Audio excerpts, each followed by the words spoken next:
Miller Mahdeevan with 8451 here. Welcome to another episode of The Uplow'd. We're glad you're here.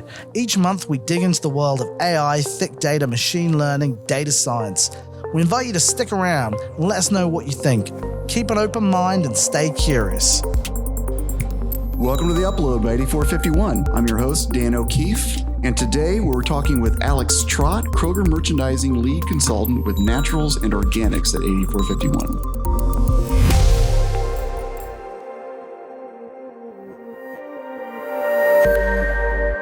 Welcome, Alex. Thank you. Thanks for joining us on The Uplow'd. Thanks for having me. So that's a very interesting job title. We want to learn more about that. But first, how about telling us a little bit about your background? Sure. I have worked at the company formerly known as dunnhumby, now 8451, for 7 years, almost exactly to the day. And I started this job right out of college. So I've been with this company for the entire 7 years of my career. Awesome. Mm-hmm. Awesome. And I know we have talked prior to this, so I know a little bit about what you do in your role. Did anything in your background prepare you for the very diverse skill sets and capabilities and functions you perform in this current role? Yeah, I have an interesting background, more unique in terms of what the traditional college graduate looks like coming into this role. So I went to Miami University and I was a psychology major. So I learned a lot about consumer behavior through psychology classes, and I've been able to apply that. But I was also an entrepreneurship minor, so I was able to learn how to build business plans on my own and kind of do everything from beginning to end. So actually, my entrepreneurship professor recommended me for this job. And then additionally, I worked at University Hospital for 4 summers, so I had to do a lot of problem solving working in an emergency department. So I have a diverse background, but I think all of those things prepared me to do this kind of crazy job that I do. It sounds like, especially the entrepreneurial side of your background, because you work with a lot of CPGs, both large and small, right? So, for instance, it seems like everyone today has an organic brand. How do you find a balance between the big and small CPGs for Kroger's shelf selection? Yeah, that's a great question. It's something that I look at all the time, and it's sort of a twofold answer. Of course, Kroger has amazing partnerships with huge CPGs that we've worked with for not only decades, but sometimes, almost a century for some really big brands. And they're amazing, and they really drive this grocery business. But in the natural and organic space, we've come to find out that the emerging brands are really the brands that are driving like true innovation. A lot of times those small companies are people that have started with an idea or a social mission in mind or something really earnest about why they're starting these brands. And those are the trends that catch on like from the very beginning with customers. So we try to create a healthy ecosystem of small brands that need some support. And then the larger brands that are able to drive volume and able to drive customers to the store and have great reputations. So we work really hard to have a mix that is going to serve our customers in the best way possible. And so how long has that process been at play with Kroger and 8451? With the small brands? Yeah.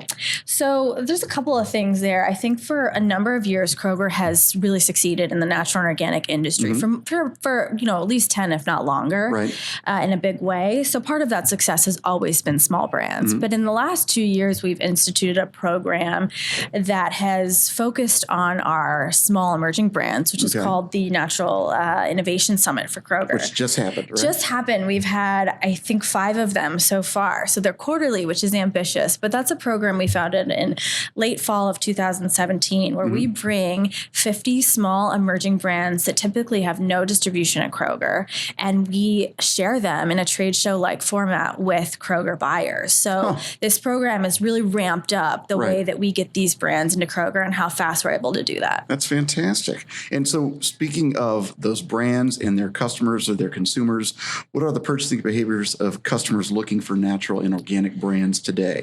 Yeah, so we do a ton of research on this all the time, and we look at that. And the trends in natural and organic change often. This is one of the most evolving areas in the food industry, if not the fastest evolving area of the food industry. Trends change in a minute for so many different reasons.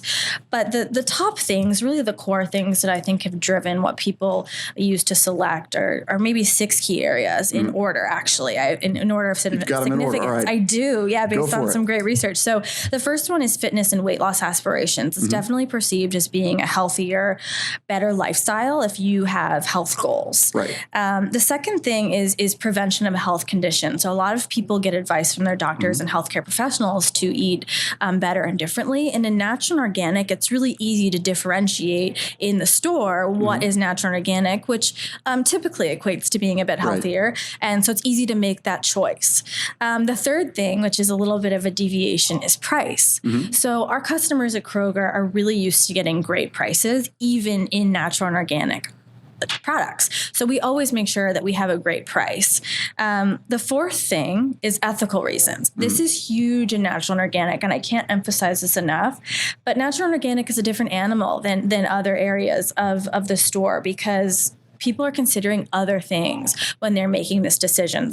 It's not just, that box looks great, I'm going to pick it up. It's things like climate change. How does this packaging impact the environment? What is this company's social mission? What are they doing to help others? It's the agricultural impact. Regenerative agriculture is really big.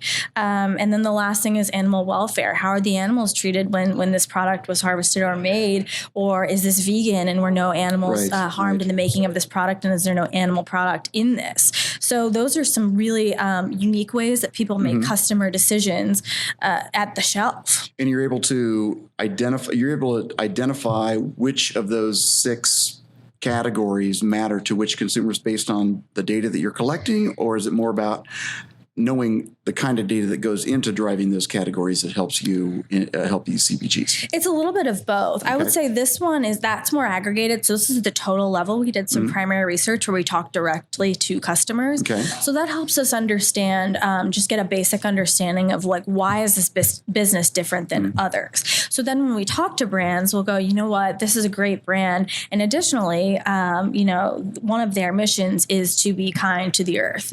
And then we can educate our Kroger buyers to understand that is something that's a key decision point for customers. Right. Therefore, pay attention to that, and let's use that as an input when we're making decisions outside of just kind of those traditional ways we've made decisions. Natural and organic has a totally different consideration set. This may be going a bit astray, but do you figure into Kroger's Zero Hunger, Zero Waste initiative and goal? Yeah, so that is definitely related to natural and organic. It's not. Zero Hunger, Zero Waste doesn't only need to be natural and organic, but I would say most natural and organic products fit the Zero Hunger, Zero Waste mission. So there's just a lot of similarities and this very symbiotic relationship between us. So we definitely work together to make sure that we're doing the best we can for the earth, the environment, and to feed others. That's great. Yeah. So how is what Kroger does, offering natural and organic brands, different from its competitors?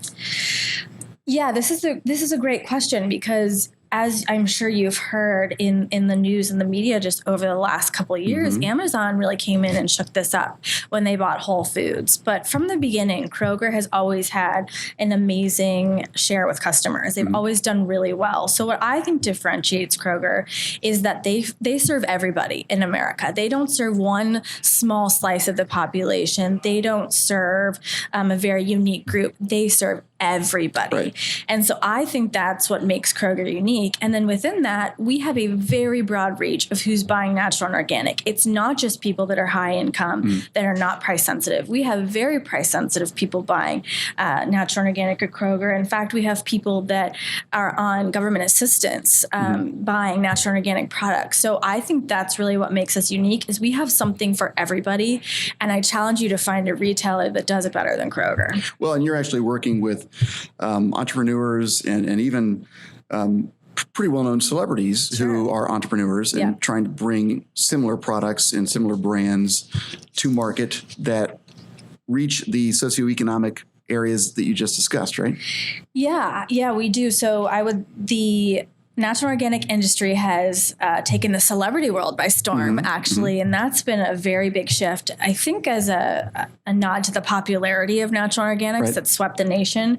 So there's a lot of celebrities trying to get into this entrepreneurial space. But one really great example, someone who I've worked with, is Jennifer Garner and her brand Once Upon a Farm.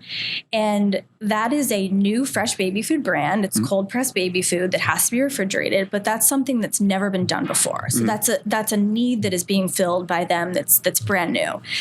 But what I love about their mission is Jennifer Garner's from West Virginia. She went to Denison University in Ohio, and she's very focused on making that available to people that might not ordinarily be able to afford such high quality food. So they have gone on a mission to get their product WIC approved. So that's available for women, infant, children, supplemental assistance.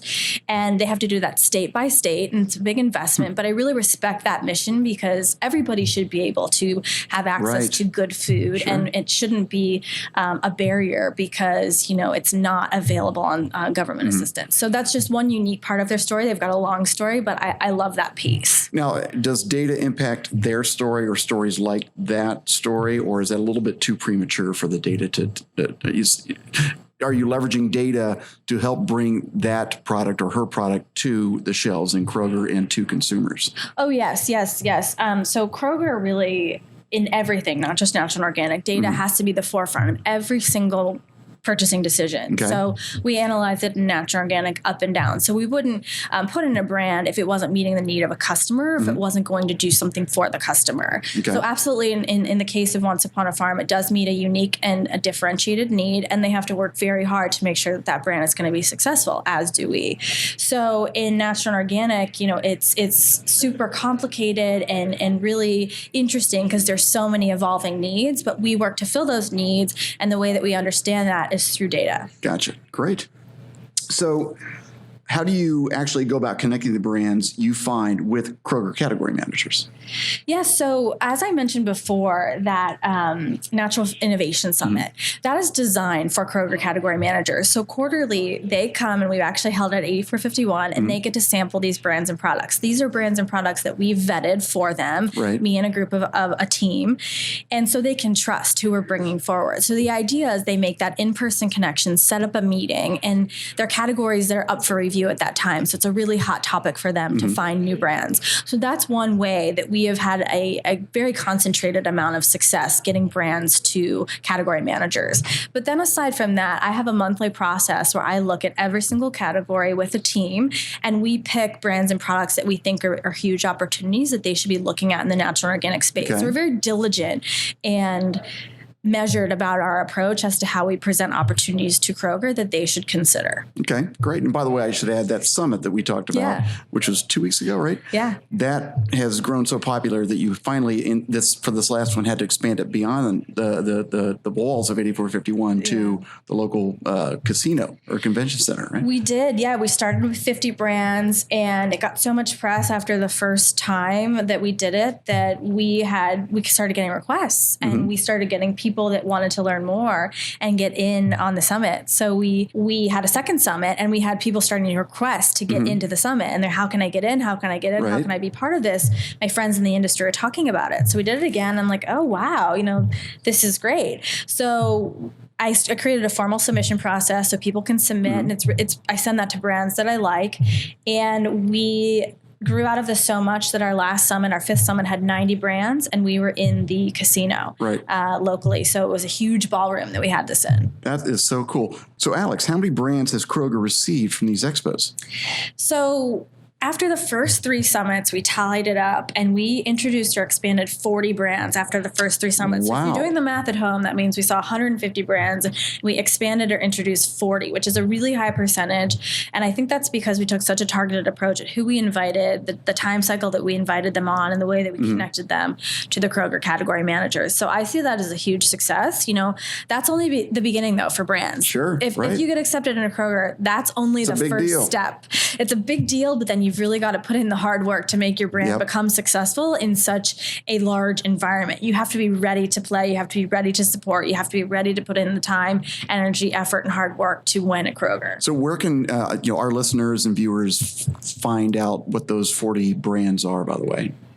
Is that posted anywhere? So no, that's not posted anywhere. They could find out if they went to their local Kroger. Go Kroger. Yeah, right? And in a lot of cases, the reason we don't put that out there is because some of those are regional, so we don't start them in 2,700 stores because that might not make sense. Yep. So sometimes we would say our benchmark is about 100 to 150 stores to start. Okay. So that's kind of why it varies depending on where you're at. Gotcha. Mm-hmm. Okay, great. Well, thank you.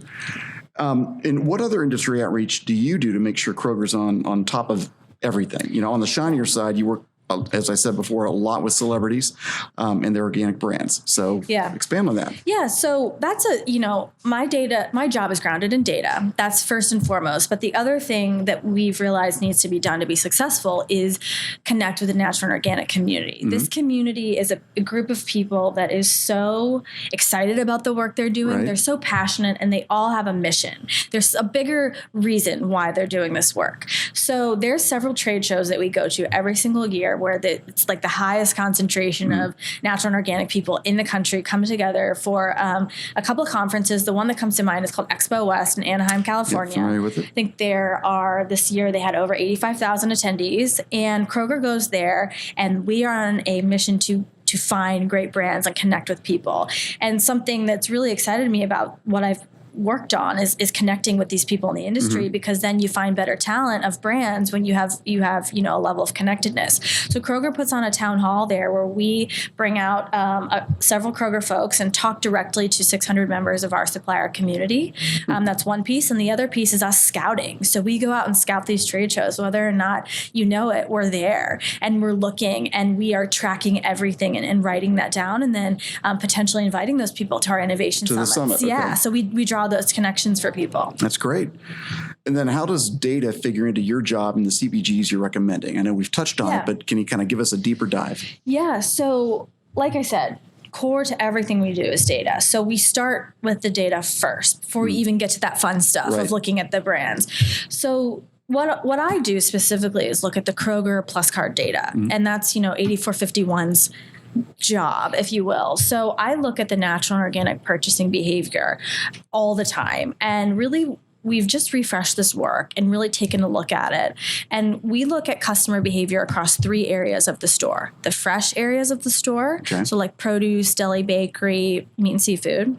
The packaged areas of the store, so kind of the center store. And then the third part is the health and beauty care part of the store. So we take all those data sets and aggregate the people that are buying in those areas. And then we segment our customers in 3 ways. We've got our heavy shoppers that are really into the natural and organic world. They're buying tons of categories. They're really buying the essentials in that area. And then we've got our medium shoppers who are kind of buying both mainstream items and natural and organic items, kind of switching back and forth, but definitely a great potential area for us. And then we've got the third area, which is the light customers. And those households are really only shopping 2 to 3 times a year, maybe average $25 in natural and organic. For naturals organic. Yeah, right. They've got a large spend at Kroger, but a smaller spend in natural and organic. But those people are going to be the future of natural organics, because this isn't going anywhere. This is a trend that's not really a trend anymore. It's going to be the whole store. That's my vision one day, is that everything's going to be natural and organic. So those people are kind of dipping their toe in the water, looking around, maybe intentionally repurchasing something, but it's not their lifestyle yet. Right. Well, you kind of touched on the next question, and final question is going to be what is the future for naturals and organics? Is that it? That everything in the store is natural or organic? Or, can you expand on that a little bit more? Or have something more finite there? Of course, I have my opinions because I'm really passionate about this. And I also look at the data all the time. And there's a lot of things in the food industry and in the retail industry that come up and then they go away. And natural organics has proven itself to be something that's not going anywhere. Fad, it's not a fad. And for so many reasons, as I discussed before, it's better for you. It's better for the world. It's better for so many reasons. But right now, it's still the minority of the store. It's not the majority of products in the store. It's not the majority of sales in the store, but it's slowly creeping into every area of the store, and from cleaning products to health and beauty care products, baby products, food products. So I would say my future vision would be that natural and organics continues to expand throughout the store, because it's better for people, all of us. And also my vision would be to make natural and organics accessible to everybody. Continue making it something that's easy to afford, that's something that's a simple choice to make, something that's easy for your family to understand and know why you're buying this. And one example I just want to bring up here is that I think Simple Truth has done a really amazing job of this. They have a clear, concise brand. It's easily identifiable. They're in a lot of key areas across the store, and it's very affordable. So this has been a huge entry point for people because they're like, yeah, you know what? I'm willing to spend a little bit more here, and I know I'm making a better choice. And they've grown that brand. It's over $2 billion, and it's been an incredible success for Kroger, but it's also just been widely regarded as an incredible success in the natural and organic industry almost overnight. So kind of paving the way. Yeah, paving the way. But in that comment, I do want to say that there's a healthy balance between Simple Truth and branded products, if you will. The vision is not for the store to be a Simple Truth store. It's a healthy mix of both, and they actually lift each other up when we have a good mix. Well, it's obvious that you, Kroger, 8451, are helping make naturals and organics more accessible to the masses, right? You know what's even better for the world than that? What? The 8451 lightning round. Oh, okay. Where we ask you a series of 8 random questions for 51 seconds. All right. Alex. Let's do this. Are you ready? I'm ready. And here we go. What's your favorite place that you visited for a conference or work event? Santa Monica on the beach. What smartphone app do you use every day? LinkedIn. Who's your favorite celebrity you've worked with so far in regards to your job? Jennifer Garner. What's in your fridge right now? Prepared food. What's one interesting fact about yourself? That I used to work with gunshot victims. What's your favorite place to shop, besides Kroger, of course? Zara. If you had a time machine, which era would you visit? The future, where females are regarded as equals. What's the best thing that's ever happened to you? That I get to work with my sister every day. Very cool. Awesome. Did we make it? Yay. All right, we made it. Congratulations, Alex. Yay. Thank you for being with us on The Uplow'd. Thank you. And thank you to all of you listening and viewing for joining us on The Uplow'd by 8451. It's been a pleasure to be your host. I'm Dan O'Keefe. Millen here. That's it for this month's episode of The Uplow'd. We hope you enjoyed it and hopefully learned something new. Remember to give us a like and share your feedback. Until next month, stay curious.